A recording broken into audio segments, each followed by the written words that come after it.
মেয়েটি ১ম এ গাড়িটা গাড়িটাকে স্ট্যান্ডে সুন্দর করে রাখার জন্য সে অনেক কষ্ট করে বলতেছে যে, "এই পাশে নিয়ে আসো, এই পাশে নিয়ে আসো, এই পাশে।" কিন্তু ড্রাইভার আর বুঝে না। ড্রাইভার শুধু ভুল করেই যাচ্ছে, সোজা ঢুকাতেই পারতেছে না। মেয়েটি এত কিছু বলার পরও সে বোঝাতে পারতেছে না কেমনে ঢুকাবো গাড়িটা। যাই হোক মেয়েটি অনেক রাগে যায়। তখন তাদের মধ্যে দুজনের ঝগড়া হয়।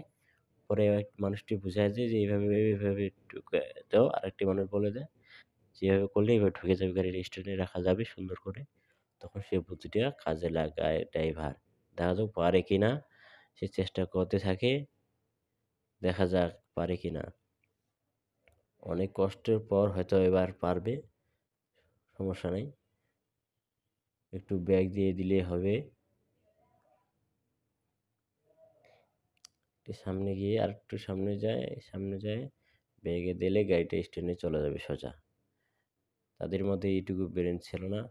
যতক্ষণ পর্যন্ত পাশের মানুষটি না বলে, ততক্ষণ পর্যন্ত তারা পারতেছিল না। যাক এখন তারা বুঝে গেছে সে ঠুকাইতে পারবে। এতে তারা দুজনেই খুশি এবং তাদের ঝগড়া মিটে গেছে। নাহলে তাদের ঝগড়া মিটত না। সে কখনো ঢুকাতেও পারত না যদি পাশের মানুষটি না বলত। অতএব পাশের মানুষটিকে থ্যাংকস দুজনের পক্ষ থেকে।